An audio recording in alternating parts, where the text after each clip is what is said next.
क्या कोई नेता या सांसद इसलिए खुदकुशी कर सकता है कि उसके इलाके का कोई विकास कार्य नहीं हो रहा है या फिर उसके इलाके का विकास कार्य नहीं होने दिया जा रहा है?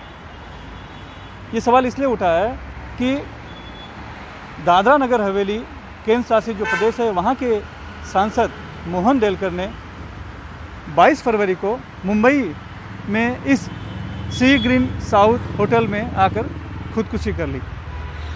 पता ये चला है कि बॉम्बे हाई कोर्ट में किसी एक केस के सिलसिले में वो यहाँ आए हुए थे और उन्होंने कमरे में ही फंदा लगाकर पंखे से लटक कर खुदकुशी कर ली। पोस्टमार्टम रिपोर्ट में भी खुदकुशी ही बताया गया है, यानी कि फंदे से लटकने के कारण ही उनकी मौत हुई है। लेकिन वजह क्या यही हो सकती है जो सामने आ रहा है कि विकास कार्यों पर रोड़ा लगाया जा रहा था इसलिए उन्होंने खुदकुशी की होगी? इस पर कोई भरोसा नहीं कर पा रहा है। पहला सवाल ये उठ रहा है कि जब वो वहाँ पे दादरा नगर में रहने वाले थे, वहाँ के सांसद थे, तो मुंबई में आकर उन्होंने खुदकुशी क्यों की?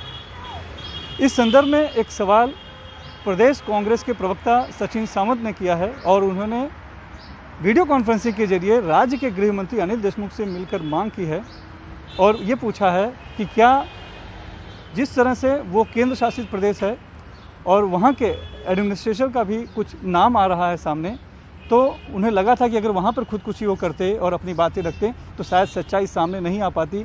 इसीलिए उन्होंने मुंबई चुना खुदकुशी करने के लिए, ताकि यहाँ की पुलिस, चूँकि अलग पार्टी की यहाँ पर सत्ता है, तो उस पूरे मामले की जांच करके सच्चाई सामने लाए।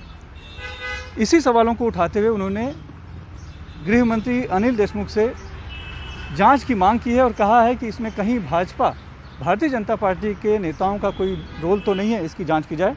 और गृह मंत्री अनिल देशमुख ने आश्वासन भी दिया है कि जो कोई भी जिम्मेदार होगा, खास करके जो जिस तरह से एक सुसाइड नोट मिला है 15 पन्नों का, जो उनके संसदीय लेटर हेड पर लिखा हुआ है गुजराती में, उसमें ढेर सारे नाम लिखे गए हैं, प्रोजेक्ट लिखे गए हैं और बताया गया है कि कौन कौन उनके कामों में रोड़ा अटका रहा था। तो वहाँ के दादरा नगर हवेली के एडमिनिस्ट्रेटर का नाम प्रमुख तौर पर आया है। अब गृह मंत्री अनिल देशमुख कह रहे हैं कि हम इस बात की जांच कर रहे हैं कि क्या उस एडमिनिस्ट्रेटर पर ऊपर से कहीं दबाव था, क्या उस एडमिनिस्ट्रेटर का सांसद मोहन डेलकर पर दबाव था और इसीलिए काम उनका रोका गया था। इन सब की जांच की जाएगी और जो भी दोषी होगा उसे बख्शा नहीं जाएगा।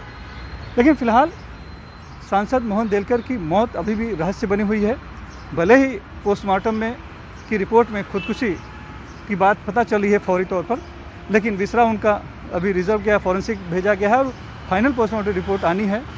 परिवार वालों ने अभी किसी तरह की कोई इस तरह की शिकायत नहीं की है। उन्होंने उनका शव लिया है, अंतिम संस्कार कर दिया है। अब जब उनका बयान होगा तब असलियत सामने आ पाएगी।